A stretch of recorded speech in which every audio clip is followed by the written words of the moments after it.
Primera de Timoteo, capítulo 3, y vamos a leer entonces en los versículos que nos quedamos la última vez. Nos quedamos en el versículo 7 acerca de los requisitos para los pastores o obispos, y hoy vamos a estar abordando los versículos del 8 al 13. Así que si son tan amables y me acompañan a la lectura, en Primera de Timoteo capítulo 3, versículo 8 al 13, y dice así: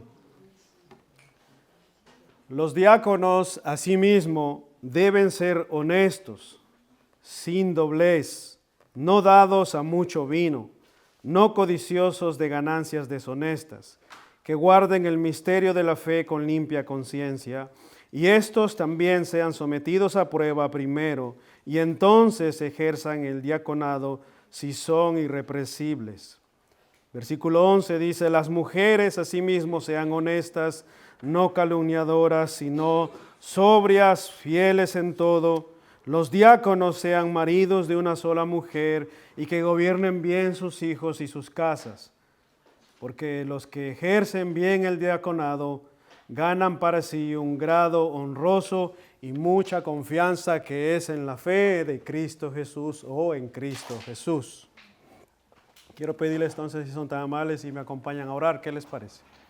Oremos, hermanos. Señor, nos encomendamos en tus manos para escuchar tu palabra, lo cual rogamos, Dios, que tengas misericordia de nosotros, y no queremos acercarnos a ti sin antes pedirte perdón por nuestros pecados, perdón por nuestras faltas y limitaciones.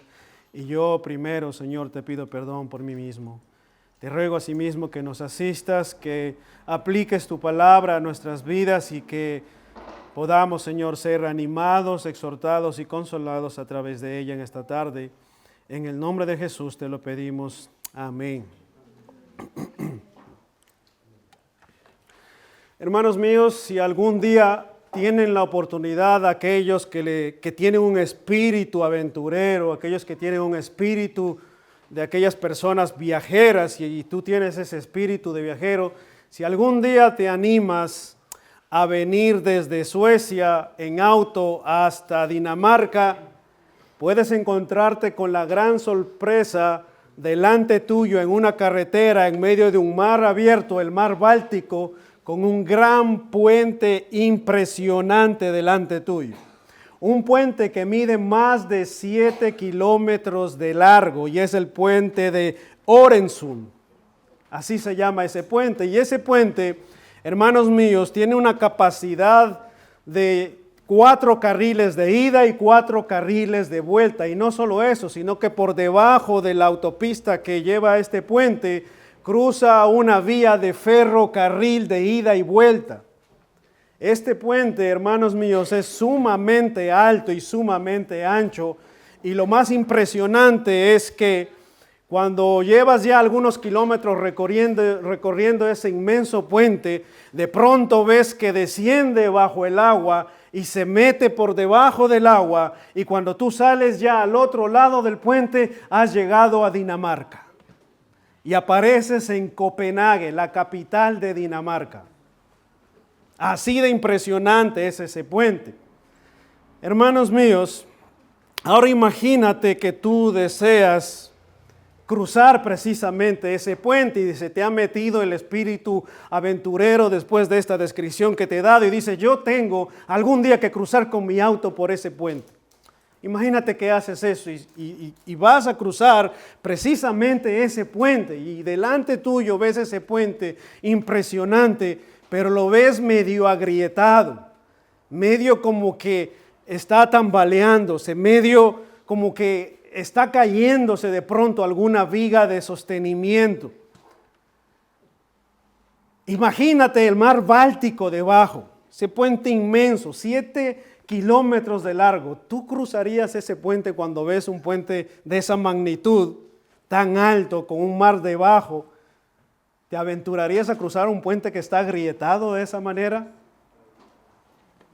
Pues es posible que no te atrevas a hacerlo, y por eso es que, hermanos, un puente de esa magnitud necesita tener una construcción sólida, sin grietas, para que obviamente inspire confianza a todos aquellos que van a atravesar por ese puente. Hermanos, cuando una construcción que va a recibir miles y miles de personas y cientos de toneladas por encima de ella, es obvio que debe ser una construcción sólida, que no presente problemas. ¿Por qué? Porque si tarde o temprano una construcción de esa magnitud que recibe miles y miles y millones de autos constantemente, trenes que van y vienen, ¿te imaginas, hermano, el daño que causaría un colapso de ese tipo, de esa magnitud? Recientemente veíamos en las noticias de nuestros amados hermanos de la República Dominicana un colapso de una discoteca que dejó el saldo de más de 200 muertos.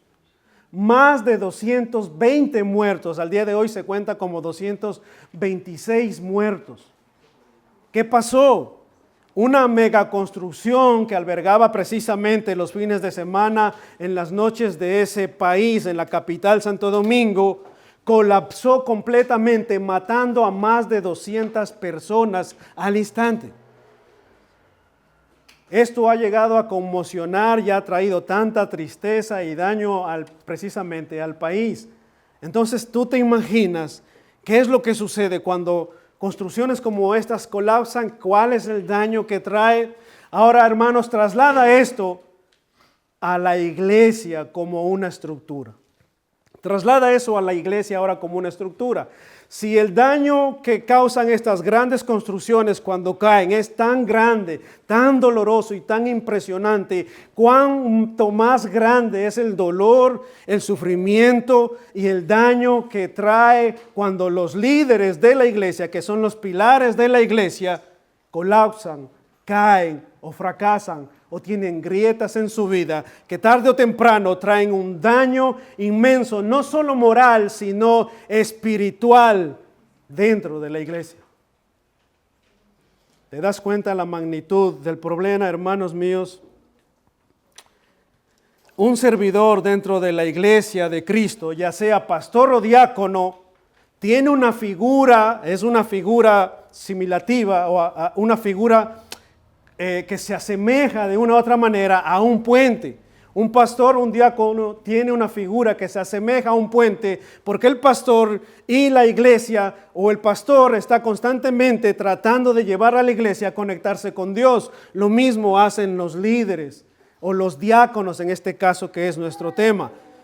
Es como un puente. Ahora, un puente que conecta con Dios y con el hombre y la iglesia con su Salvador. Y es por eso, hermanos, que las exigencias, si ustedes se han dado cuenta, desde los pastores hasta los diáconos que hoy le estamos leyendo, las exigencias siempre son verdaderamente altas para sus oficiales dentro de la iglesia. ¿Has notado eso? ¿Has notado? Hombres irrepresibles, irreprochables, no dados al vino, no codiciosos de ganancias deshonestas, que no tengan doblez en su manera de hablar o de proceder. Hermanos, las exigencias son altas para los líderes. ¿Y por qué crees que son altas? Precisamente porque cuando un líder dentro de una iglesia cae, el daño que causa eso, emocional, espiritual dentro de una iglesia es verdaderamente doloroso. Y es precisamente, hermanos, lo que como iglesia deseamos tener nosotros y establecer. Diáconos según el mandato y el orden bíblico. ¿Acaso no podemos descansar nosotros de una mejor manera y confiar que la iglesia, todos juntos como iglesia, establezcamos dentro de la iglesia diáconos conforme al mandato y al orden bíblico, tomando en cuenta precisamente los requisitos que encontramos aquí en esta carta? Creo que haremos bien en escuchar y en descansar a qué es lo que se refiere a las palabras de Pablo en cuanto a los requisitos para los diáconos. Y después de ver estas enseñanzas, hermanos, deben servirnos precisamente de guía a nosotros como iglesia, deben servirnos de guía y de instrucción precisamente para observar si en medio nuestro hay hermanos con estas capacidades, con estas características. Porque, hermanos, al fin y al cabo, a quienes van a servirle los diáconos no son a ellos mismos, es a ustedes como iglesia. Y por eso ustedes harán bien en estar despiertos, en mirar las características en estas personas, si verdaderamente son fieles a lo que la Escritura dice. Para que el día de mañana no digáis por ahí o alguno de vosotros levante la mano diciendo, yo no estaba de acuerdo con tal o cual persona. Porque seréis vosotros mismos los que escojan a vuestros diáconos. ¿Qué les parece? Hermanos míos, entonces, a la luz de este pasaje, a modo de introducción de lo que he dicho, veamos entonces en primer lugar el carácter del diácono. El carácter del diácono, versículo 8 y 9. En segundo lugar estaremos viendo la evaluación de la iglesia, versículo 10 al 12. Y en tercer lugar, la recompensa de vivir piadosamente, versículo 13. Entonces, número 1, el carácter del diácono. Número 2, la evaluación de la iglesia. Y número 3, la recompensa de vivir piadosamente. Y como ya anunciaron en la introducción de la bienvenida en la iglesia, este sermón o este tema tiene por título Características de los diáconos, servicio y orden. Ese es el tema. Entonces vayamos entonces a ver número 1, el carácter del diácono, versículo 8 y 9. Acompáñenme ahí si son tan amables. Me gustaría que lean conmigo, hermanos, la escritura, porque es muy importante que ustedes observen ahí versículos 8 y 9. ¿Qué dice? Los diáconos asimismo deben ser honestos, sin doblez, no dados a mucho vino, no codiciosos de ganancias deshonestas, que guarden el misterio de la fe con limpia conciencia. Hermanos míos, noten ahí cómo inicia ahora los requisitos para los diáconos. Inicia con una palabra muy importante que conecta los requisitos para los pastores anteriormente. ¿Cuál es la palabra con la que inicia? Dice el verso 8, asimismo los diáconos. Esta palabra, hermanos, se relaciona, como digo, con lo anterior, con los requisitos ya que hemos citado y hemos hablado y hemos enseñado y predicado durante 3 semanas referente a los pastores o a los ancianos. Asimismo, los diáconos tienen un estándar moral, una exigencia espiritual muy similar a la de los pastores. Por eso esa conexión de esta palabra, Pablo dice, así los pastores, así mismo los diáconos. ¿Notan esa conexión? Ahora, hermanos, ¿qué es un diácono? ¿Alguna vez te has preguntado qué es un diácono? ¿Qué es un diácono? Niños, ¿qué es un diácono? De pronto los niños lo sepan. ¿Qué es un diácono? La palabra diácono, hermanos, es traducido como siervo o servidor. Alguien que ayuda a los pastores. Eso es básicamente de manera práctica lo que significa. Aquellos que sirven en la iglesia y ayudan a los pastores. Alguien que sirve, alguien que ayuda. Ellos tienen un llamado o cargo específico dentro de la iglesia. Y son junto con los pastores uno de los roles oficiales dentro de la iglesia. El primero es pastor y el segundo es diáconos. Estos son los roles específicos dentro de la iglesia. Ahora, hermanos, vayamos entonces, ahora sí, a considerar las cualidades que la Biblia establece para los diáconos. Y lo primero que podemos observar es que ellos deben ser honestos. Mírenlo en sus Biblias. ¿Qué es lo que nosotros debemos observar en los diáconos que nos van a servir de aquí al día de mañana y cuando los establezcamos en la iglesia oficialmente como diáconos? Es que ellos deben ser honestos. Los diáconos deben ser creyentes decorosos, decentes, honrados. Hombres que con toda propiedad se han ganado la confianza de la iglesia. Hombres que con toda propiedad y autoridad se han ganado por su testimonio de honestidad la confianza de la iglesia, de la congregación. La siguiente cualidad que vemos aquí, según la Reina Valera, dice sin doblez. Una persona, un diácono, una persona que aspira al diaconado debe ser un hombre sin doblez. Y su sentido aquí es sin doblez en sus palabras. Sin doblez en sus palabras. O sea, un hombre que cuando dice algo, lo cumple. Un hombre que su sí es sí y su no es no. Pero esta palabra también hace referencia, hermanos míos, a una persona que no es conocida por estar envuelto precisamente en chismes o enredos o en cuentos. O sea que dice una cosa a unos y otra cosa a otros.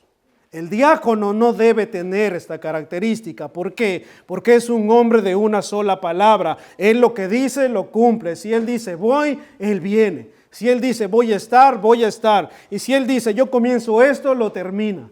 Ese es el diácono. ¿Te das cuenta? La siguiente característica que encontramos ahí, hermanos, en el pasaje es no dados a mucho vino. No dados a mucho vino. En ese sentido, no debe ser una persona que no tiene dominio propio precisamente sobre esta actividad, que no se deja dominar por el alcohol. Es una persona que no se deja dominar fácilmente por los vicios o placenteros de la vida, como es el alcohol y terminar borracho. ¿Te imaginas un diácono en la iglesia que tiene fama de bebedor, que tiene fama de ser una persona que lleva y trae cuentos? ¿Te imaginas un diácono que no es honesto? ¿Tú estarías confiado, contento, siendo servido o atendido por una persona así? Yo creo que no. Bueno, ni ustedes ni yo estaría contento o tranquilo con eso. Creo que tendríamos algo de conflicto. Hermanos míos, quien quiera que sea conocido como bebedor, pierde pronto el respeto de la iglesia. Absolutamente. No solo el respeto de la iglesia, sino el respeto de la gente en cualquier lugar donde esté. Porque es una persona que no tiene dominio propio. Se deja dominar por el alcohol. Y esta persona que aspira al diaconado, que es honesto, sin doblez de palabras, que tiene dominio propio con los vicios, debe ser también una persona, dice el texto, no codicioso de ganancias deshonestas. No solo es honesto, no solo es sin doblez, no solo es una persona con dominio propio, sino que debe ser una persona que no es codicioso de ganancias deshonestas. No es el dinero lo que a esta persona le mueve. Esta persona es honesto en sus declaraciones, es honesto, íntegro con lo que gana, es honesto, claro y transparente con su trabajo. Es conocido porque esta persona es conocida por su honestidad, por su claridad. ¿Se dan cuenta? Estos son asuntos muy importantes. ¿Y por qué creen ustedes que Pablo enumera estos requisitos? ¿Por qué la Biblia es tan exigente con sus líderes? ¿Por qué creen, hermanos, precisamente con un tema como este, es no codicioso de ganancias deshonestas? Si tú te topas con una persona que no es clara con sus impuestos, que no gana su dinero dignamente con el esfuerzo de su trabajo, que anda haciendo trampas y trinquetes para ganarse el mensual, hermanos, ¿por qué creen entonces que la Biblia es tan exigente con esto? ¿Te das cuenta, hermanos? Porque si una persona hace eso, es obvio que esto sería ganancias deshonestas. ¿Te das cuenta? Esto sería ganancias deshonestas. Y hermanos míos, desde el Antiguo Testamento Dios siempre ha tenido servidores. ¿Sabías eso? Si tú has leído el Antiguo Testamento, te podrás dar cuenta que desde el Antiguo Testamento Dios siempre ha tenido servidores en el tabernáculo. Los diáconos o los servidores ahí estaban, en el tabernáculo.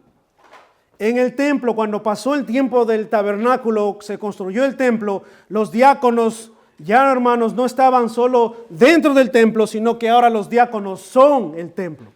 En la iglesia del Nuevo Testamento, ya los diáconos no están solo dentro del templo, ellos son el templo del Espíritu Santo. ¿Te das cuenta? Y es en ese sentido el diácono, hermanos, no sirve solo fuera del tabernáculo, sino que está dentro del tabernáculo. No sirve solo al templo, sino que él es el templo. ¿Te das cuenta? Es administrador de los bienes de Dios. Y la Biblia dice en el capítulo 3 de esta misma carta que la iglesia es la iglesia del Dios vivo, columna y baluarte de la verdad. Por lo tanto, los diáconos, ¿a quién van a servir? A la iglesia. La iglesia es la casa de Dios columna y baluarte de la verdad. La iglesia es la iglesia del Dios vivo, y los que han de administrar los bienes de la iglesia, la economía de la iglesia, y han de servir a los hijos de Dios que son parte de la iglesia, son llamados a ser personas honestas, sin doblez, con dominio propio y no codiciosos de ganancias deshonestas. Una persona que sea digno de confianza. ¿Entiendes eso, hermanos? Y es precisamente lo que demanda el versículo 9. Lee conmigo el versículo 9, si son tan amables. Observen ahí el versículo 9. ¿Qué dice el verso 9? Personas que guardan el misterio de la fe con limpia conciencia. Mira ahí, verso 9. Que guarden el misterio de la fe con limpia conciencia. ¿Qué significa esto del misterio de la fe? ¿Qué significa esto de guardar el misterio de la fe con limpia conciencia? Avanza ahí al capítulo 3, verso 16, para que veamos a qué misterio se refiere Pablo. ¿Cuál es el misterio que deben guardar los diáconos o los líderes de la iglesia con limpia conciencia? Verso 16 del capítulo 3. E indiscutiblemente grande es el misterio de la piedad. Dios fue manifestado en carne, justificado en el Espíritu, visto de los ángeles, predicado a los gentiles, creído en el mundo y recibido arriba en gloria. ¿Está hablando de quién? De la persona de Cristo. ¿Qué es lo que los diáconos deben tener muy en cuenta? Que ellos representan a Cristo, que ellos conocen el Evangelio de Cristo, y no solamente que ellos representan y conocen, sino que ellos deben vivir coherentemente con el Evangelio que dicen conocer y con el Evangelio que dicen proclamar. Hay una coherencia, hay una exigencia de vivir en coherencia. No debe haber una separación de lo que ellos dicen con lo que ellos hacen. Deben guardar el misterio de la fe con limpia conciencia. Que su conciencia esté limpia, de que su vida es coherente con lo que creen y hablan, con lo que viven. ¿Notaste eso? Es muy importante, hermanos. En otras palabras, el diácono debe tener conocimiento sólido y claro de la revelación del Evangelio y de la doctrina cristiana, y que su vida es coherente con lo que dicen creer. ¿Me siguen hasta ahí? Entonces, en resumen de este primer punto, hermanos míos, la iglesia, ustedes, la iglesia, al escoger a sus diáconos, la iglesia debe buscar hombres que sean honestos, sin doblez, con dominio propio, íntegros en sus finanzas, sin amor al dinero, o sea, personas que conocen el Evangelio y que viven el Evangelio. Es sencillo. La iglesia, hermanos, tenemos una responsabilidad grande al momento de establecer líderes dentro de la iglesia. Porque cuando un líder cae, ¿qué pasa? El colapso, ¿recuerdas en la introducción? ¿Cuál es el colapso que trae a una iglesia cuando un líder cae? El daño es grande, el daño es irreversible, el daño espiritual, moral. El testimonio mismo de la iglesia cae con sus líderes o levanta con sus líderes. El testimonio mismo del Evangelio de Cristo es vituperado, no solamente cuando un creyente cae, sino cuando sus líderes caen. El colapso es irreversible. Es tremendo. Por eso la Biblia es tan exigente con sus líderes. Dios es tan exigente con aquellos que le van a servir. Es Dios. Y esto nos lleva de paso a mi segundo punto, hermanos, la evaluación de la iglesia. Y aquí entran a participar ustedes. Versículo 10 y 12, ¿qué dice versículo 10 y 12? Léanlo conmigo si son tan amables. Dice, y estos diáconos también sean sometidos a prueba primero, o estos aspirantes, sean también sometidos a prueba primero, y entonces ejerzan el diaconado si son irrepresibles. Las mujeres asimismo sean honestas, no calumniadoras, sino sobrias, fieles en todo. Los diáconos sean maridos de una sola mujer, que gobiernen bien sus hijos y sus casas. Hermanos míos, al leer este pasaje no cabe duda de que la congregación juega un papel importante en la selección de sus diáconos. ¿Notaron eso? ¿Quiénes son los que deben observar? ¿Quiénes son los que deben ver? Mira lo que dice el verso 10. Y estos también sean sometidos a prueba primero. ¿Quiénes son los que van a someterlos a prueba?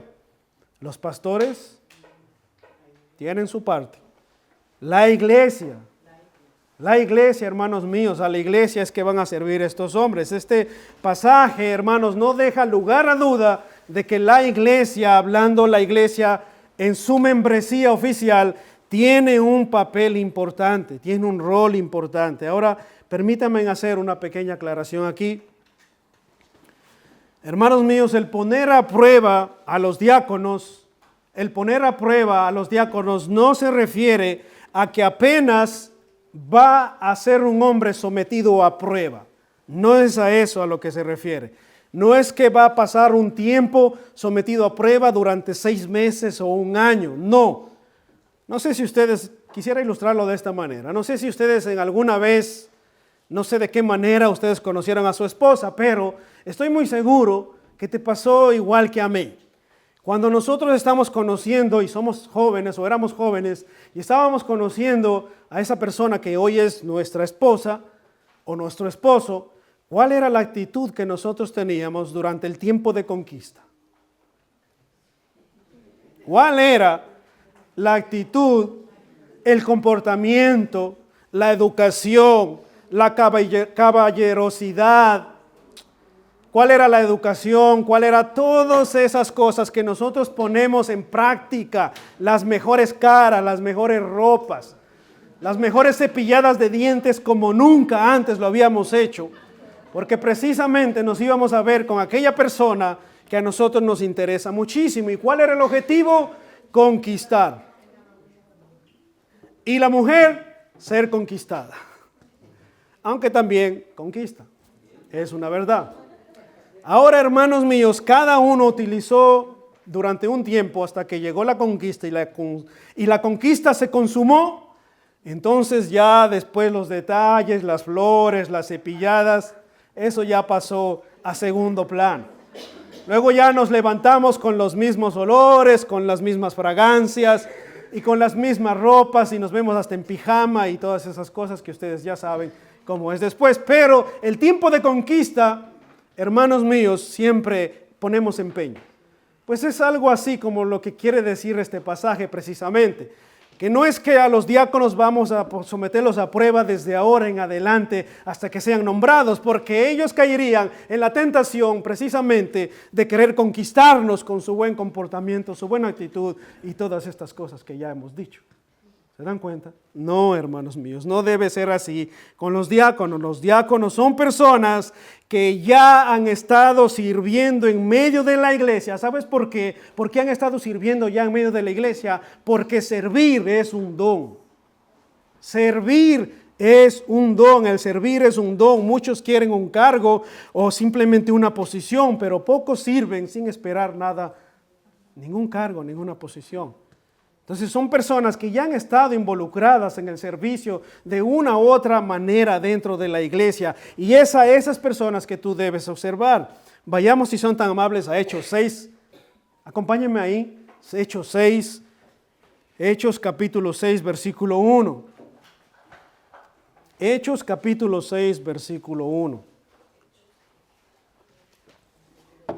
Hechos 6, versículo 1.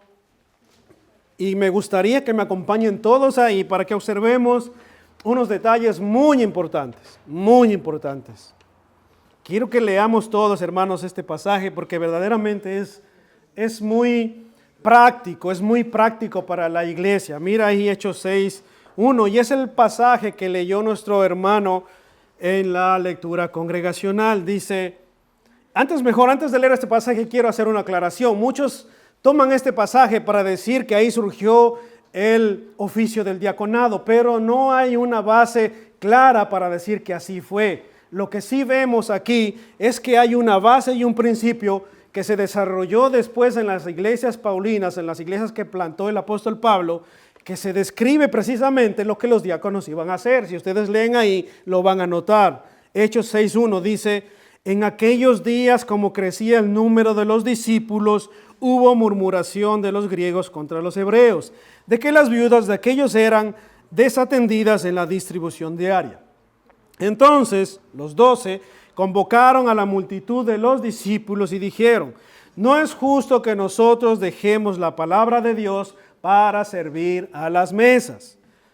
Verso 3, buscad pues, hermanos, de entre vosotros a 7 varones, toma en cuenta ese detalle, de buen testimonio, llenos del Espíritu Santo y de sabiduría, a quienes encarguemos este trabajo. Versículo 4, y nosotros persistiremos en la oración y en el ministerio de la palabra. Agradó la propuesta a toda la multitud y eligieron a Esteban, varón lleno de fe y del Espíritu Santo, a Felipe, a Prócoro, a Nicanor, a Timón, a Parmenas, a Nicolás, prosélito de Antioquía. Hermanos míos, son nombres raros que estoy seguro que no le pondrías a tus hijos, pero estos son hermanos que sirvieron en la primera iglesia, en la iglesia primitiva. Versículo 1, noten ahí, lo primero que vemos aquí es que surgió un problema. ¿Notas eso? Qué raro que en la iglesia surja un problema, ¿verdad? Eso es muy raro. Pero en la iglesia primitiva, alguien ha puesto como ejemplo, debemos ser como la iglesia primitiva. Ahí está la iglesia primitiva. En la iglesia primitiva también había problemas. ¿Notas ahí? Hay un problema, hay una mala organización y obviamente esto trae consecuencias, desata consecuencias. ¿Cuál es la consecuencia? Pues que comienza a haber murmuración. Qué raro, ¿verdad? Que en las iglesias pasen estas cosas. Cuando hay un problema hay murmuración. Pero ¿qué hacen los discípulos? Mira ahí verso 2. Ellos ven el problema y no buscan más problemas, sino ¿qué es lo que hacen? Buscan la solución. Un consejo práctico así entre paréntesis. Cuando tú veas un problema o te encuentres en medio de un problema, no le busques más problema, búscale la solución. Eso nos ayuda muchísimo, amén. Versículo 2 dice, los 12 convocaron a la iglesia. Esto es los líderes, ellos convocan a la iglesia, buscan la solución. ¿Y cuál es la solución que ellos dan? Sencillo, buscad entre vosotros y nominarles. Esa es la solución que ellos dan. ¿Notas ahí? Buscad entre vosotros. ¿Quiénes debían buscar entre vosotros? ¿A quiénes están dirigiendo ellos? Dice que a la multitud de los discípulos, a la iglesia. Los que trajeron el problema y los que no estaban también estaban ahí. ¿Te das cuenta? Dice, buscad entre vosotros y nominen. ¿Quiénes debían buscar o observar entre ellos? La iglesia. ¿Qué era, punto importante, qué era lo que ellos debían ver en estos hombres? Que sean familia, que sean amigos, compinches, que tengan carisma y don de habla, que sean sus padres, sus hijos o sus esposos. No, hermanos míos. ¿Qué dice las cualidades? Dice ahí, buscad entre vosotros a hombres llenos del Espíritu Santo, de buen testimonio y de sabiduría. ¿Notas eso? Muy importante. Muy importante, hermano. Notas aquí, ellos son 7 varones los que escogen. Estos hombres la iglesia ya los conocía. Estos hombres ya los conocía la iglesia. Y mira el verso 6, la aprobación de los líderes junto con la iglesia. Cuando estos hombres son elegidos, los presentan a los apóstoles. ¿Y qué hacen los líderes? Pues orando les impusieron las manos. ¿Notaste eso? Eso es muy importante, hermano. Este pasaje es un pasaje muy práctico que nos ayuda muchísimo, muchísimo a nosotros para observar cómo la iglesia primitiva se dirigió y se condució en este punto. ¿Te das cuenta? Ahora, hermanos, por otra parte, no podemos pasar por alto el versículo 11. Mira el verso 11 de nuestro pasaje. Volvamos a 1 de Timoteo capítulo 3. 1 de Timoteo capítulo 3 y mira lo que dice el verso 11, hermanos. Las mujeres asimismo sean honestas, no calumniadoras, sino sobrias, fieles en todo. Hermanos míos,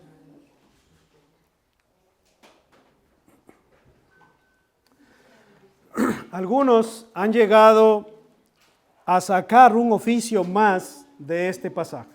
Recuerdan ustedes que siempre hemos enseñado o hemos estado enseñando precisamente a través de esta carta que en la iglesia solo hay dos roles oficiales, pastores y diáconos. Es lo que la Biblia nos enseña y establece, pastores y diáconos. Pero algunos al leer este pasaje han sacado un tercer oficio, que es el de diaconisas. Aparte de los dos que ya existen. Pero, hermanos míos, cuando nosotros hacemos un sencillo trabajo de leer los pasajes anteriores desde el capítulo 2, ustedes se darán cuenta que en el capítulo 2 nosotros tenemos al apóstol Pablo hablando claramente y diciendo precisamente las limitaciones que las mujeres debían tener en el culto público. ¿Cuál era la limitación? Que no debían ejercer autoridad sobre los hombres. Esta es una limitante, ¿te das cuenta? Y en el capítulo 3 presenta los oficios del pastor y de los diáconos. Entonces nosotros tenemos claramente, hermanos, el concepto de que son dos oficios y que claramente los lleva a cabo los hombres. Los hombres, si notaste eso, es muy importante. Que dice, es necesario que el obispo sea marido de una sola mujer, y luego dice, el diácono asimismo debe ser marido de una sola mujer. ¿Notaste eso?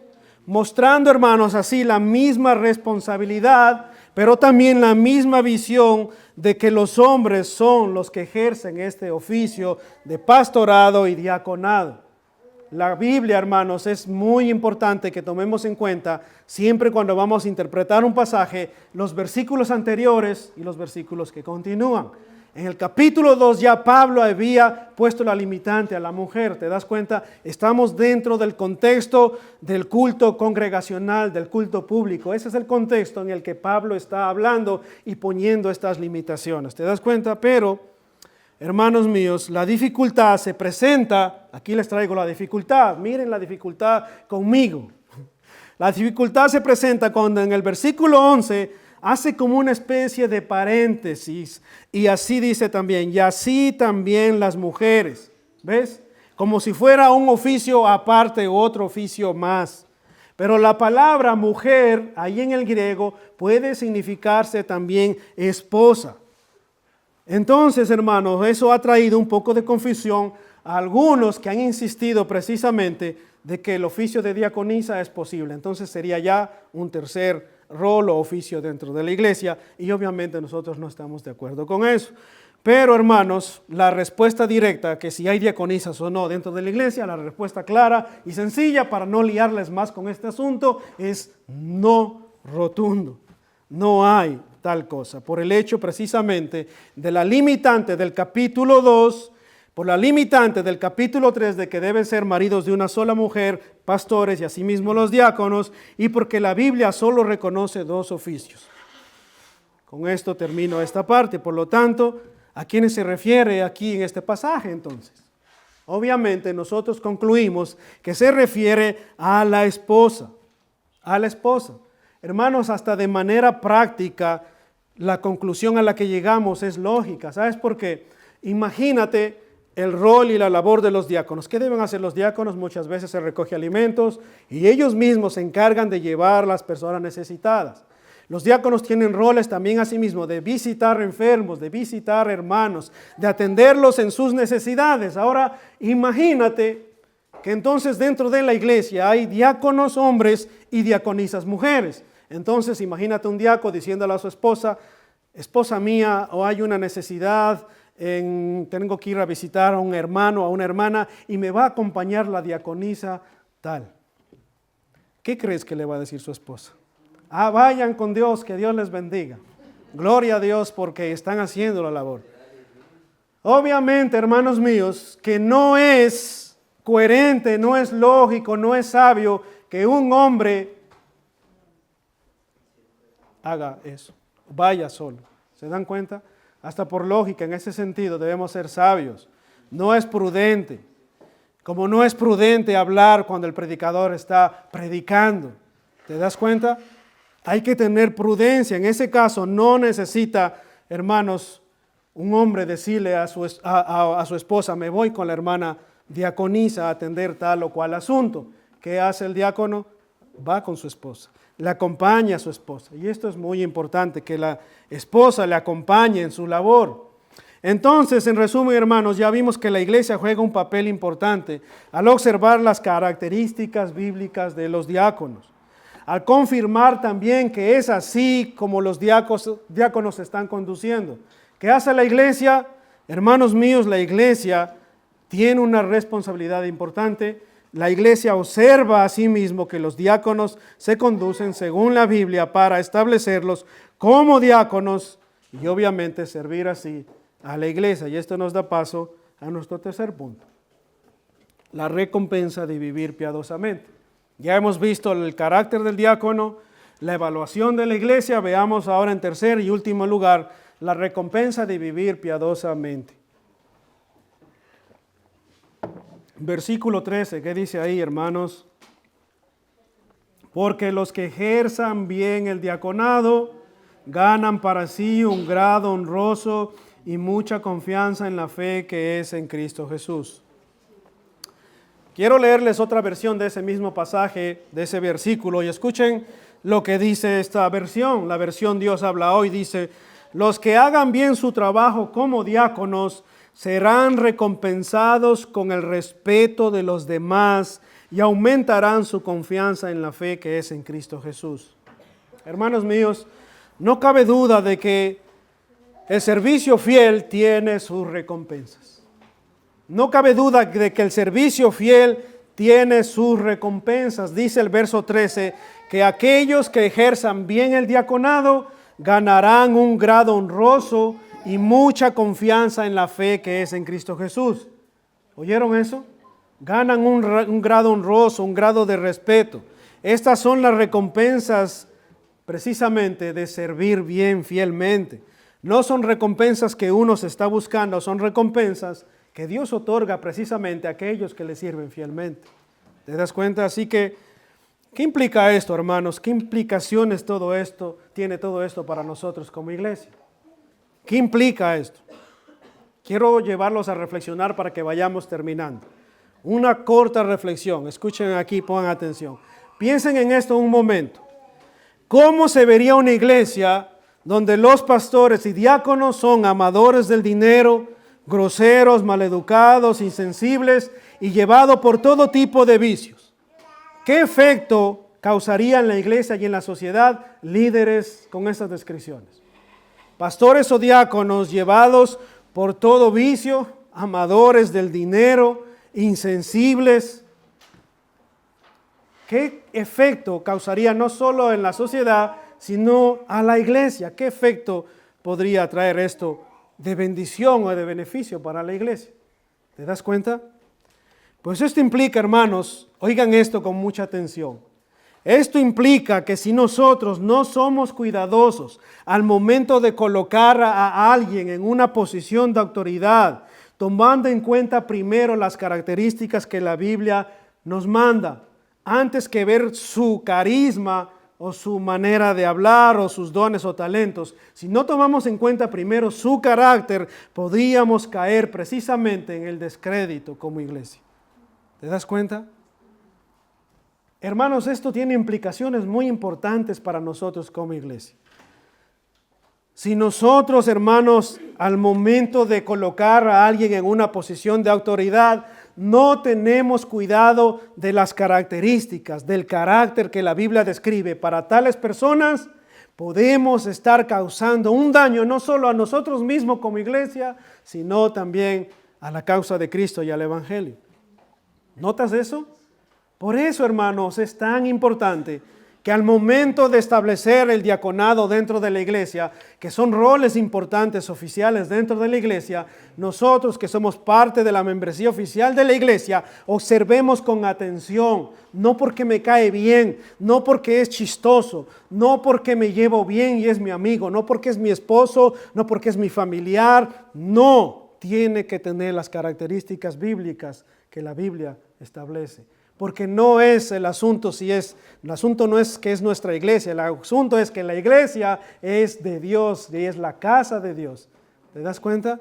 Por eso haremos bien en tomar en cuenta esto. Ahora, hermanos míos, para ir terminando, ¿cómo aplicamos esta enseñanza a todos y cada uno de nosotros que venimos hoy a escuchar este sermón. De pronto puede decir, bueno, yo soy joven, no soy diácono, ni quiero ser diaconisa, ni nada de esas cosas. O dices, bueno, yo soy adulto, pero ahora yo estoy en stand-by. No quiero servir dentro de la iglesia, ni como diácono, ni nada. Déjenme vivir mi vida. ¿Cómo aplica, hermanos, estas palabras o este pasaje a nuestras vidas?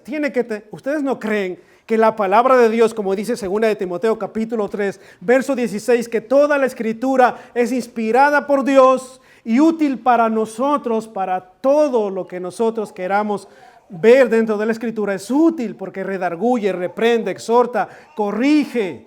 ¿Te das cuenta? Entonces, hermanos, ¿crees que esto tiene aplicación a nuestras vidas? Porque como decía, no todos de pronto somos llamados al diaconado, pero sí todos somos llamados a servir al Señor donde quiera que estés. Hay una hermana que se va para Italia, allá tiene que servir la hermana, ¿te das cuenta? Hay un hermano que se va a Perú, gloria a Dios, que sirva bien donde va. Creo que deberíamos preguntarnos entonces, ¿son estos requisitos solo para los diáconos o pueden aplicarse también para nosotros siendo hombres y mujeres que no ostentamos un rol o un oficio? ¿Qué piensan ustedes? Si tú piensas conmigo y estás de acuerdo conmigo de que sí, que la escritura todo es aplicable a nuestras vidas, quiero hacerte unas preguntas de reflexión ahí donde estás sentado. No te muevas y escucha las preguntas. Lo que sí te invito es a que tú puedas reflexionar mientras leo estas preguntas, y como son preguntas debes responderlas en tu corazón. No me las respondas a mí, respóndelas en tu corazón, tú con Dios. Él conoce tu corazón, yo no. ¿Entienden? Entonces, primera pregunta. ¿Soy yo como hombre y mujer cristiano llamado a ser servicial? ¿Soy yo como hombre o mujer o jovencito o jovencita llamado a ser servicial? Claro que sí. ¿Soy yo llamado a ser honesto como cristiano? ¿Soy yo llamado a ser honesto o me hace falta ser diácono? ¿Soy yo llamado a ser sin doblez de palabras o me hace falta ser diácono?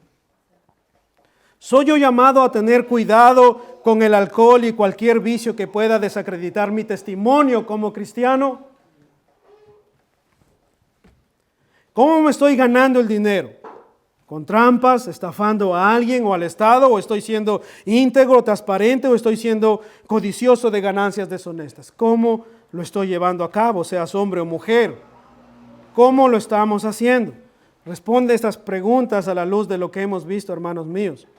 ¿Soy un hombre que está pastoreando su hogar? ¿Le dedico tiempo a mis hijos, a enseñarles la escritura diariamente? ¿Estoy pastoreando el corazón de mis hijos? ¿Estoy enseñándoles la palabra de Dios? ¿O me hace falta ser diácono para tener un hogar en sujeción?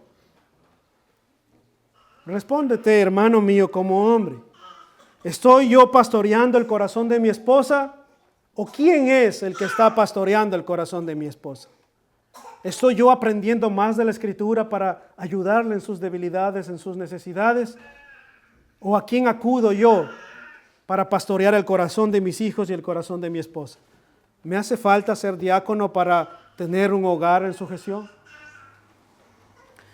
Y mis hermanas que están aquí, no les demos solo a los hermanos, démonos también a las hermanas. Dice el versículo 11, ¿qué es lo que dice el versículo 11? Léanlo conmigo, hermanas. Las mujeres, asimismo, sean honestas, no calumniadoras, sino sobrias, fieles en todo.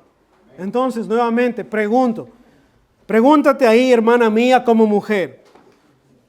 Pregunto, hermanos, ¿soy yo una mujer honesta o me hace falta ser diaconisa? ¿Soy yo una mujer honesta?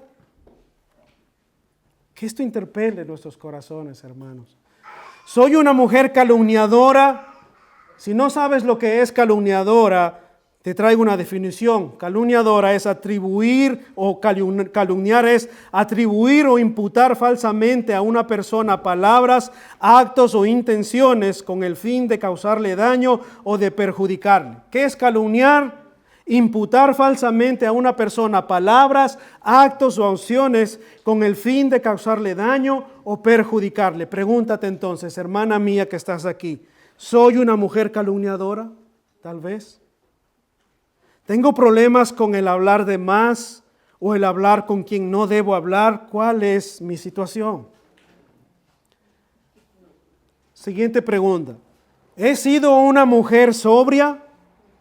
¿He sido una mujer sobria? ¿Estoy siendo una mujer sobria? Esto estoy predicando y aplicando la escritura a nuestras hermanas que están aquí. De pronto alguien edita el video y va a decir, el hermano estaba diciendo soy mujer. No quiero que haya esas confusiones. Estoy aplicando la escritura a nuestras hermanas mujeres, por si alguien ve esta grabación. ¿Estoy siendo una mujer sobria? Si no sabes qué es sobria, esto es moderada en el beber, moderada en el comer, discreta en el vestir y en especial en la forma de hablar y en sus costumbres, sobre todo en cómo le hablas a tu esposo y cómo le hablas a tus hijos. ¿Soy sobria? ¿Soy moderada en el beber, en el comer? ¿Soy discreta en el vestir y en especial en la forma de hablar? En la costumbre que tengo en la forma de hablar a mi esposo y a mis hijos. ¿Cómo le hablas a tu esposo? ¿O te hace falta ser diácono, diaconisa para hablarles con respeto? ¿Soy una mujer fiel en todo? Hermanos míos, son cosas que nosotros debemos preguntarnos.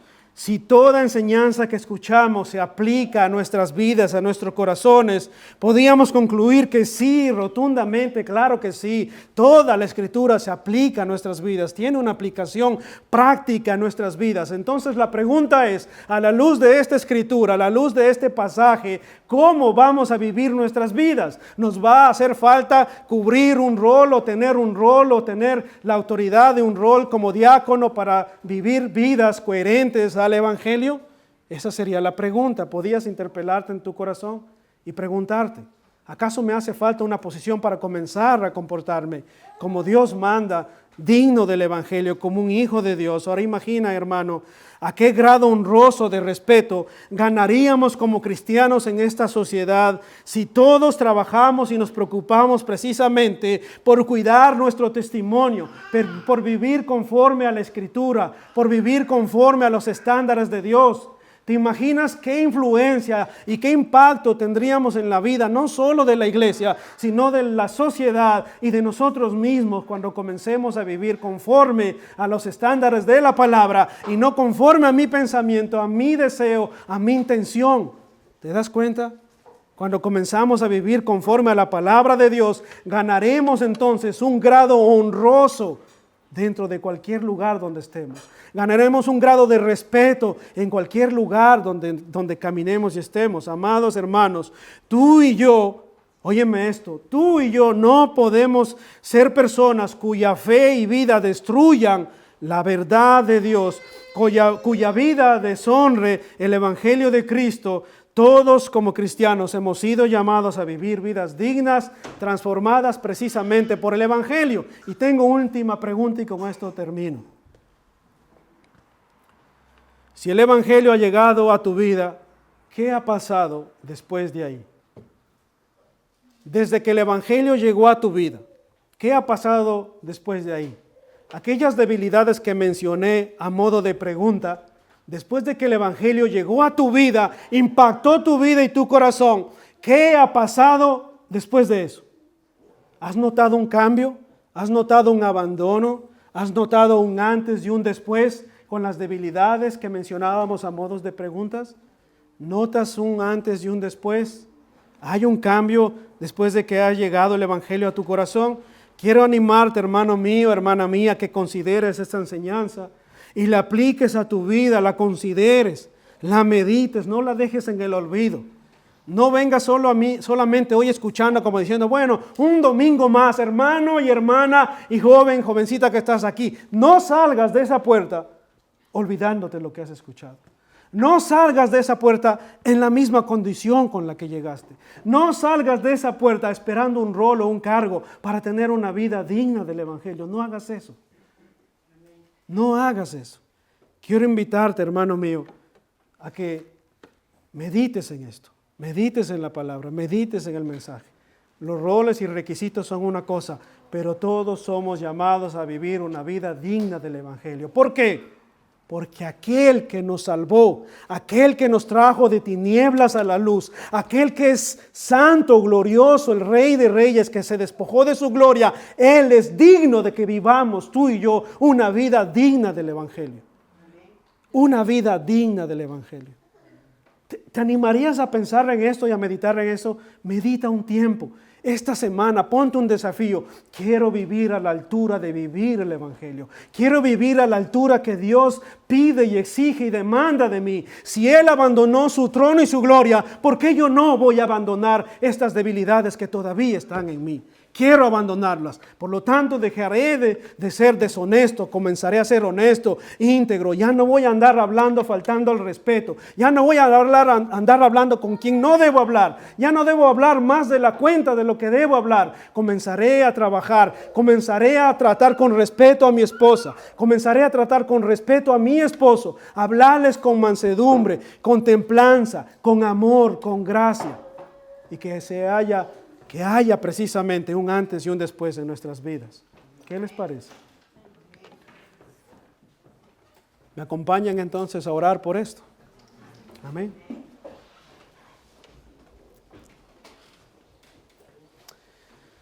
Oh mi Dios, te damos gracias por esta tarde, por tu palabra. Señor, cuánto te ruego que tu palabra no pase un día más como cualquier cosa, Señor, sino que tu palabra sea ese martillo que quebranta nuestro corazón, que derriba nuestros argumentos, que derriba nuestras justificaciones que constantemente levantamos, Señor, para no obedecer. Te ruego, Señor, yo el primero, Dios, ayúdame, Señor, a no levantar más justificaciones para no vivir conforme a lo que tú esperas de mí. Y te ruego por mis hermanos que están hoy aquí, que han escuchado tu palabra. Yo te ruego por ellos, por cada uno de los jovencitos, de los niños que están acá, Señor, escuchando tu palabra, de mis hermanos hombres, de las mujeres, Señor. Cuánta diferencia haríamos en esta sociedad, en nuestras vidas y en nuestros hogares, cuando comencemos a meditar y reflexionar si estamos viviendo a la luz de tu palabra. Examínanos, oh Dios, examina nuestro corazón. No nos dejes en la misma situación. Ayúdanos a meditar toda la semana en esto. Ayúdanos a vivir para tu gloria. Ayúdanos a vivir como hijos dignos de tu llamado, Padre. Que cuando salgamos de esta puerta, oh Dios, quede esta semilla sembrada en nuestros corazones y dé fruto abundante en nuestras vidas. Porque tú lo mereces, Señor, porque tú eres digno, oh Dios. Te lo pedimos y te lo rogamos en Cristo Jesús. Amén. Que el Señor les bendiga, mis hermanos.